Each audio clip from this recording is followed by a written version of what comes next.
Hello everyone, and welcome back to Nathan and Deer's Guide to Everything, and welcome back to the Legend Forge, a series where we take characters from pop culture, video games and movies and we mold them into something D&D related. Today we have a follow-up to my previous video, which of course was Kratos from God of War. We have his son Atreus, now becoming a fine warrior in his own regard. But before we jump into that today, I just want to say thank you very much for the response on the previous video. Again, we're over 1,000 subscribers, which I still can't believe. Thank you so much for that. And continue to like, comment and subscribe. Share it with your friends if you're enjoying the content. It seemed to go down pretty well, so I'm really happy with it. And hopefully you enjoy this one just as much. I'll stop rambling. Without further ado, let's jump into this.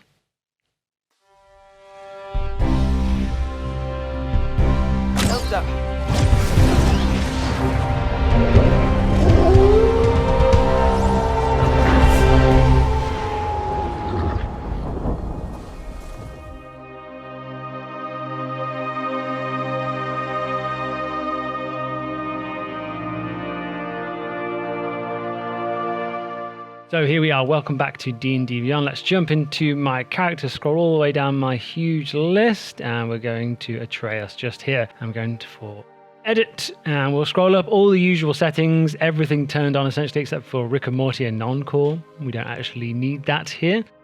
For a race, we have gone with Goliath, and this makes the most sense, seeing as spoilers, Atreus is actually half giant. He is Loki and he is Atreus. He's the son of Kratos and Laufey. So Goliath makes sense, even though he doesn't bear, I guess, the physical resemblance to a Goliath. All the other statistics that we're after fit perfectly here. And literally, this is the only, I guess, canon half giant that is currently available to play with the D&D rule set. So that's what we've gone for. We are size medium, our speed is 30 feet. We are a little giant, which means we have proficiency in athletics and we count as one size larger when carrying things. Makes sense. Atreus does have the strength of a god, endurance and all that stuff thrown in there as well. Mountain born, he actually was, in this case, high up in the Norse realms, resistance to cold, and we're naturally acclimate to high altitudes. All good. As we can see from the first game, he could handle stuff like that. And Stone's endurance, when we take some damage, we can use a reaction to offset some of that, and then this just comes down to the same with Kratos, some demigod godlike endurance. We can just shrug off some damage when we'd like to. Moving swiftly on to the classes, you can see we've gone for a level 14 character. Now this is quite high, I think, but to build everything that I wanted to and what I imagined for Atreus, this is what we had to do. A level 5 with Ranger would also work here as a good all-round Atreus type build, but we went for level 9 so we could get access to some really fun arrow spells, specifically from the Ranger spell set, which we'll take a look at when we get to the character sheet. But let's jump in straight away with the Hunter Ranger first. We have a few optional features turned on, not all of them this time around, it's just my preference for these. So we do have Deft Explorer at first level, which essentially means we get a couple more languages in our toolset, and we can gain expertise in one of our skill proficiencies, which is something I actually missed before. I thought it just gave you proficiency. It gives you expertise in one of the skills you're already proficient with. And I chose animal handling for Atreus. From the ones I've selected, I think that fits and makes the most sense for him. He's very good with animals. As a ranger, we get 1d10 hit points, which is fantastic, but we have multi-classed a little bit, so our hit points aren't fantastic. Our con isn't too high, but it's pretty good. It's good enough. For our another first level feature, we have Favored Foe, which is again replaces Favored Enemy, which is a weird one. We have to pick a specific kind of enemy. Didn't want to do that. I thought Favored Enemy is just a better feature all round, to be honest. We form a mystical bond with a creature. We target them for 1 minute or until we lose our concentration on it, as if it was a spell. And we deal 1d4 damage the first time we hit that creature each turn. So really, really good. There are no downsides, essentially. I think Favoured Foe as well kind of fits with Atreus's marksman skills. Once he gets his mark, he's very good at laying on that, and you can unleash, a volley of arrows. When you're playing as Kratos and you spam that square button, a volley of arrows can go towards your target in quick succession, dealing a lot of damage, so it's really good. Also at first level, we have 3 proficiencies: animal handling, stealth, and perception. I feel like all these are pretty self-explanatory. Animal handling, he's good with animals, as I've already mentioned. Stealth, you need that to be a hunter, as he was trained as when he was a younger lad. And perception, you also need that to be a hunter. I feel like he is pretty perceptive. You need that to be a bowman, right? So For our fighting style, shockingly, at second level, we've gone for archery, which gives us a +2 bonus to attack and damage rolls we make with ranged weapons. This is a no-brainer, really, I think, on this one. At second level, you unlock spellcasting as a ranger as well. Primal Awareness is a third level optional class feature to replace Primeval Awareness, and it essentially allows us to cast the spells you can see on screen, so Speak with Animals, Be Sense, and Speak with Plants, for free once a day. We use a charge of our ranger power to cast it instead of using a spell slot, which is great. Also, with Primal Awareness, if you didn't already know those spells, if they weren't already in your spell list, they are now too. Third level ranger, we also get to pick an archetype. I've gone for Hunter, a fairly straightforward one, and I think simply because that's how he was trained, that's how he was brought up, that's all Kratos ever wanted him to be, as opposed to battling gods of the Norse pantheon. I think he wanted him to live a more sheltered life than Kratos did, for sure. So Hunter is how he's trained, so that's what I've gone with. Ability score improvement, we've gone for Dex and Wisdom at 4th level. At 5th level, we do get an extra attack, really straightforward one here. He can unleash some nasty combos in God of War Ragnarok, for sure, especially in melee. At 7th level, we get a feature from being a hunter. This is defensive tactics. And I've gone for multi-attack defense here. When a creature hits you with an attack, you get a +4 bonus to AC against all subsequent attacks made by that creature for the rest of the turn. And I put this down to Atreus, one, being quite a kind of slippery character, and he can look after himself like really, really well. It's a fantastic feature for one. And I think if you ever were to get in a jam and get hit, Kratos would be there right alongside you, your partner, to try and defend you. So I kind of imagine that +4 bonus to AC is like your dad standing behind you as well. Land Stride level 8, we basically can pass through non-magical plants without being slowed by them. The terrain doesn't slow us down, essentially. The only thing is with this, it's not too relevant to what we're after. I don't think it's just a good feature to have. So this one is just a bonus. Also at 8th level, we have another ability score improvement. We've gone for a double into Dex, which I believe does max it out in this build to a nice round 20. Next up in our multi-class, we do actually dip into Cleric. Now, if you put this into kind of like a timeline through the games, this would be at the end of the first game when Atreus finds out he is Loki. And Loki, of course, is the god of mischief. So what is better than a trickery domain cleric to kind of bring that forwards? Now, he doesn't necessarily have any of these powers, but I suspect that moving forward, he may come into his own with some crazy trickster type powers. So you can use these or don't, but mainly I picked a couple spells from the cleric list to represent some of the summons and things that you can do in the game, which obviously we'll get to very, very shortly. So I won't stay too long on cleric here because it's more about the spells that it gives us. Our divine domain at first level, as I mentioned, is trickery. We have blessing of the trickster as a first level skill as well. We can grant another creature advantage on stealth checks for an hour. This is a really straightforward one. We can give another creature advantage on stealth checks for an hour, as much as we want. It's a great tool if you have a heavily armored character in the party, or someone that's a bit heavy on their feet. You can give them this, and that kind of offsets some of the heavy armor clanking, or if they're just bad at it, this sorts that right out.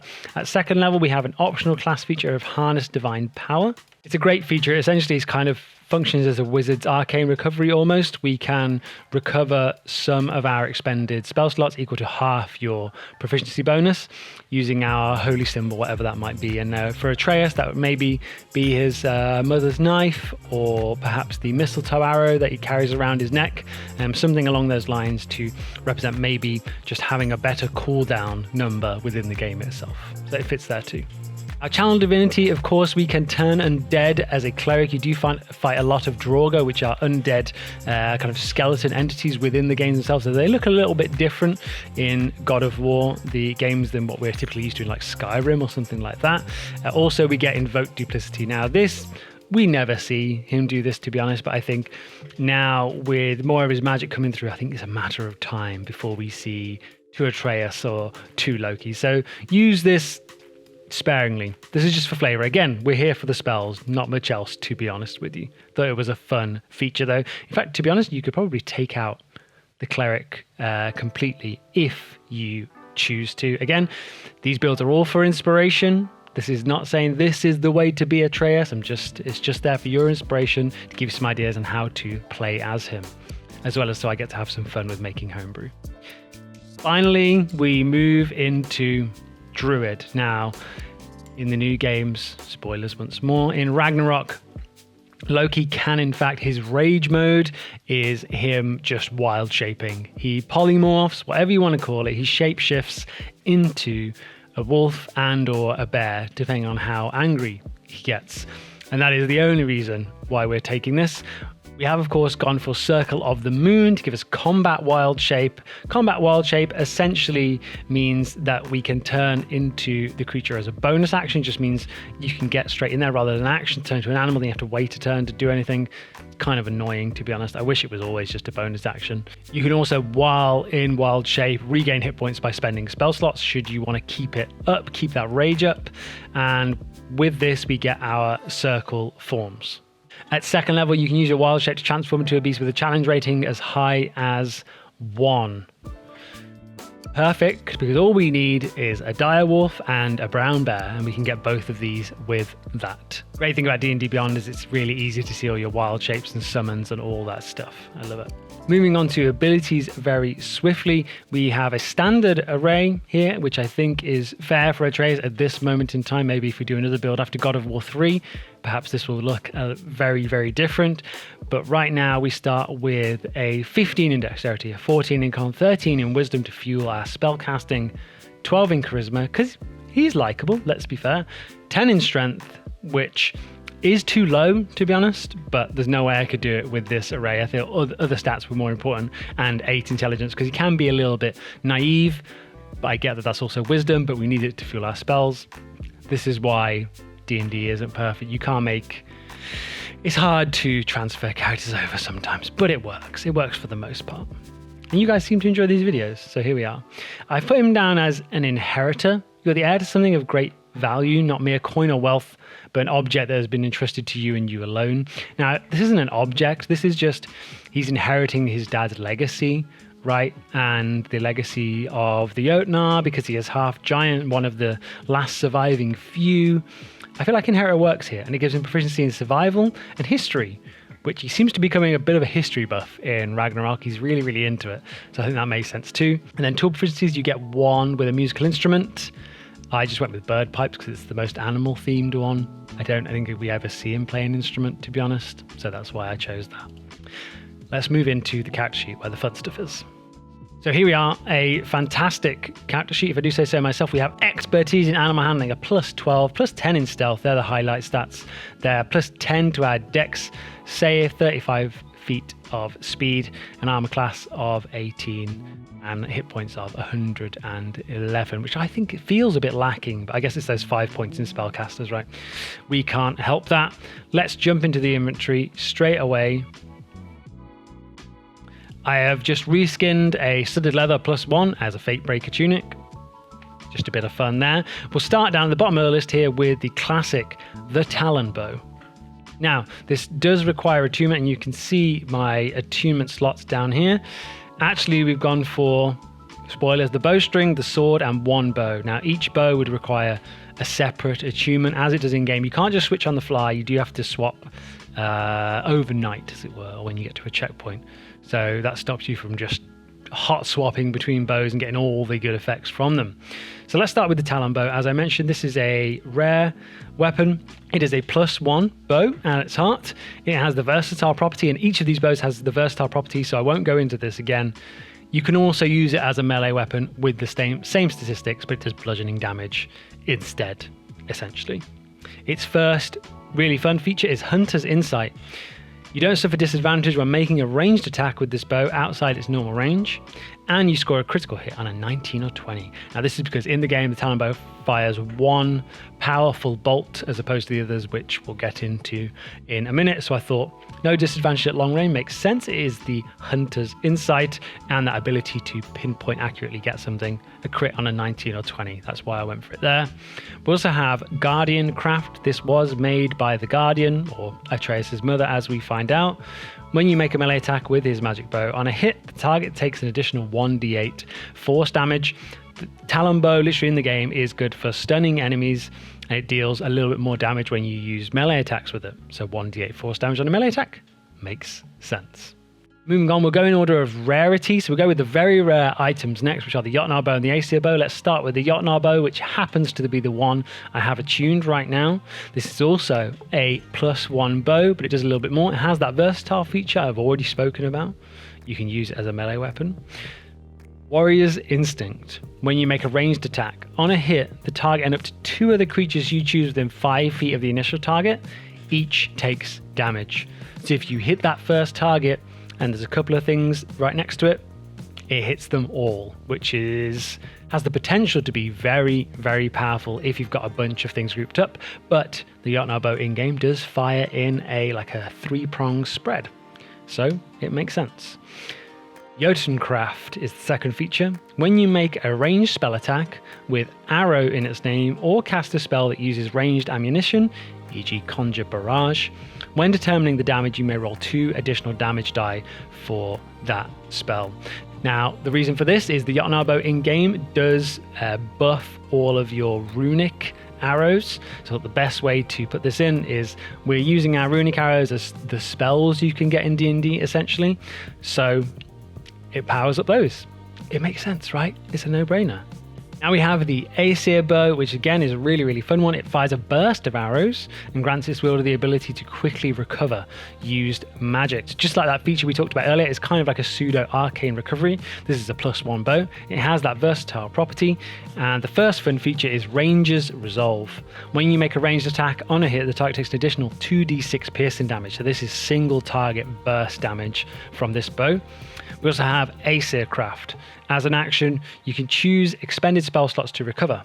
The spell slots can have a combined level that is equal to or less than your proficiency bonus. And this is because within game, the Aesir Bow, you get your runic summons and bow abilities back quicker. And on that note, bow abilities, we're flavoring all as I didn't want to put too much text into these items. The bow abilities, we're flavoring them all as spells, essentially. That's how they will come through in your character. Next up, we'll go with the bowstring that he's using, seeing as we've just gone through all those bows, and the bowstring is where you get all your runic arrows from. You're actually given this bowstring near the start of the first game from Freya, and she gives you the ability to fire the Light of Alfheim, light arrows, essentially. But now that's expanded to, it was shock arrows in the first game, and then we have sigil arrows and sonic arrows in Ragnarok. So, while attuned to this magic bowstring, it appears on any bow that you wield. You can switch between the following runic enchantments. As a bonus action, you can only have 1 enchantment active at any time. So you can very freely switch between those. And they have the same kind of structure to each of these as well, so it should be fairly easy for you to work out. So the Light of Alfheim. Your arrows shimmer with light. You can stun targets and trigger arcane runes. This translates to dealing an extra 1d8 radiant damage on a hit. When you hit a target with a ranged weapon attack, you can imbue it with a more focused light. This target must make a DC 16 con save or become stunned until the end of your next turn. Once you use this feature, you can't use it again until the next dawn, so this is a once a day deal. When you shoot an arrow imbued with the Light of Alfheim, it can trigger magical traps and mechanisms that otherwise wouldn't be triggered by an arrow. This comes from within game. It's basically just used to cross light bridges. That's one of the main kind of puzzles in the game when you first go to Alfheim. You need to cross these light bridges and trigger these strange crystals. So that's exactly what we can do with this. So I'm not quite sure of the application of this, but I thought it'd be fun to include just in case someone can find a way to use it. Triggering symbol spells if they can detect them. Next up, we have Hraezla's Lightning. I hope I'm saying that right. I don't quite remember how to pronounce it from the first game, to be honest with you. It imbues you with lightning / shock and can paralyze targets. It deals an additional 1d8 lightning damage when you hit with a ranged attack. You can imbue one of your attacks with a bit more lightning on this second feature to force your target to make a DC 16 con save or be paralyzed. You can only use this once a day. Very, very similar to the stun effect on the first one. But again, you can switch between these effects as a bonus action. This is no joke. You could chain some of these together and get some real damage output on the board. Next up, we have Sonic enchantments. There's one of the new ones, which is a really fun one. I love the sound effects in game. This one deals an additional 1d8 thunder damage whenever you hit anything with a ranged attack. You can also choose to imbue a bit more sonic magic into one of your attacks. The target must make a DC 16 dex save or become sheathed in sonic energy until the start of your next turn. It's really hard to say. If the target willingly moves 5 feet or more before the start of your next turn, the target takes 5d8 thunder damage. Again, can only be used once per day. So this is a highly buffed booming blade effect, essentially. If you know that spell, some of you might. So you hit something, if they move before the start of your next turn, they take 5d8 thunder damage, and that's to kind of emit that green glow. Sigil arrows, you can hex targets. When you hit with a ranged attack with a sigil arrow, it does an additional 1d8 force damage. There isn't really any hex so much. I didn't want to use necrotic, didn't seem quite right for how it's used in game. So force damage in this case. And you can imbue one of your attacks with sigil magic. Again, these are all very, very similar. Your target must make a DC 16 con save or become hexed until the end of your next turn. Any attack roll against that target is a crit on a 19 or 20. Additionally, the next time an ally of yours hits a hexed creature with an attack, they have vulnerability to all of that damage. So this is mentioned to one of my favorite abilities in the game. I've played a grave domain cleric before. They have a feature called Path to the Grave, and I absolutely love it. So I thought I would build that feature into this, and this is to represent in game, if you hit something with enough sigil arrows, they become weaker to elements, and Kratos can deal more elemental damage to them quite quickly. So I thought that was a good way to represent that here as well. Right, now let's move on to the final item for Atreus. And this is the one, as soon as I saw this weapon in game, I was like, I have to make that for the YouTube channel. It is, of course, Ingrid. We later find out the Sword of Freya. The fabled Sword of Freya, said to be impossible to steal, forged in Freya's youth and imbued with its own motives and passion. Now, Ingrid, I fell in love with this thing instantly in game. I'm sad we couldn't kind of carry on with it throughout the whole thing, but it's just such an awesome weapon. So I've tried to do it some justice here. It is a +3 bonus to attack and damage rolls. Magic weapon. It is a short sword. While attuned, we gain the following benefits, and there are a few, so bear with me. Divine Instrument. When you hit a creature with this magic sword, they take an additional 2d6 force damage. Already very good. If that creature is large or bigger, they take 4d6 force damage instead. And now this is due to Freya literally fights Ragnarok, and I was reading into some of the mythology behind that, and that is kind of his destiny.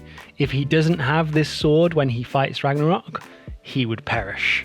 And so it's literally designed to fight one of the biggest creatures ever, Surtur, right?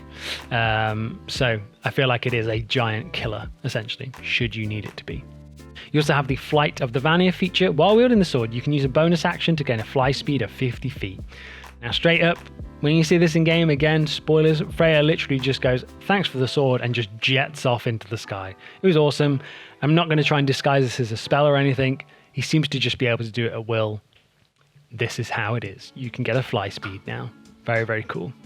Next up, the feature we have is Protective. Ingrid will try to intercept incoming attacks when not being wielded. While the sword is sheathed or hovers within 5 feet of you, have a +3 bonus to your AC, and you can't be surprised by anything she can see. Now, she, obviously being referred to the sword, Ingrid is a feminine name, as far as I'm aware, in Norse myth and everywhere else. It's very autonomous, a very autonomous blade, just like, let's say, Mjolnir, which would protect Thor. Ingrid would protect its owner, I have no doubt about it. It fights Mjolnir on its own in kind of the bar fight scene in Ragnarok. I think it has enough autonomy that it could defend you from attacks. So this essentially works as like a set of like full plate armor, just on her own, because she can move around you and defend you. You can keep bowing things, and Ingrid can be flying around defending you from other stuff. I just love the flavor behind this. I think it works perfectly. I'm actually really proud of this weapon as well. Next up, we have the Flying Sword feature, and this is a bonus action. You can will it to levitate. It can fly 40 feet and attack a creature within 5 feet. So massive range, massive capabilities here, and you would just roll to hit and damage for it. It uses your statistics. Now, the really fun thing about this is that it is essentially a buffed dancing weapon from D&D already, that it has a bit of autonomy. Ingrid is sentient. It's not just a flying sword. So you can use a bonus action to kind of recall it to you if you wanted, or move it around the battlefield, and it can move 40 feet around, and you can tell it what to attack. Tell her what to attack, I should say. But if you don't command it, it carries on fighting. It doesn't just sit there doing nothing. If you don't command it, it will fly towards the nearest hostile creature deemed by, I guess, your telepathic link and attack that creature on her own anyway. Obviously, you would still roll for that. And as I mentioned, as a bonus action, you can command her to return to you, and it works the same as a dancing sword. If you don't have a hand free, goes back to her sheath, which is fantastic, something dancing swords don't usually do. They usually just drop to the floor. If it has an obstructed path, it will continue to move as close as possible on each turn. Again, not just fall to the ground. She ceases to hover if you grasp her. So as soon as you grab her, she's no longer hovering. She's out of that mode. Essentially, it would be a bonus action to send her back into it. It is a sentient weapon, as I mentioned, lawful good, with intelligence of 14, a wisdom of 16, a charisma of 14, hearing and dark vision out to a range of 120, can read and understand common and each language that the wielder can. The sword communicates her feelings through telepathic waves of emotion with its wielder, and audibly too, using metallic trills and melodic whistles. Now, if you've played the game, you'll know exactly what this sounds like. It's kind of R2-D2-esque. It's really, really cute, and a character I cared for wholeheartedly, and I was gutted when Atreus had to give it up, to be honest with you. I thought it was fantastic. You can't explain why you're so drawn to a character like this, but this sword definitely is a character. Personality-wise, in her lifetime, this sword has seen countless adventures with Freya. She can distinguish between necessary and unnecessary bloodshed and disapproves of merciless killing. She has her own motives and passions. Ingrid relishes in and enjoys a hard-fought battle, though. Reflecting its original owner, the sword is a romantic and looks forward to the day when she can fulfill her purpose. In this case, as I mentioned earlier, of kind of battling Ragnarok, battling these great creatures, becoming a sword of legend, as it were. So you can play that however you like. That does wrap up this Atreus build for the Legend Forge today. I hope you enjoyed this. I had a lot of fun making these items. It's been good to do a little follow-up, kind of two related videos, one after the other. I've enjoyed it as a way to get me back into this. I hope this inspires something. I know it's not perfect. The Cleric thing was a risk.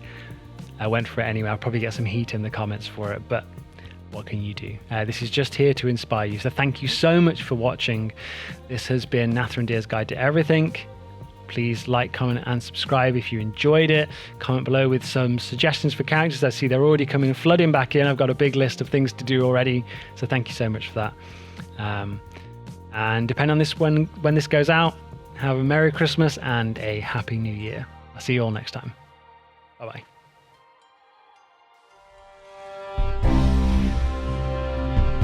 Thumbs up.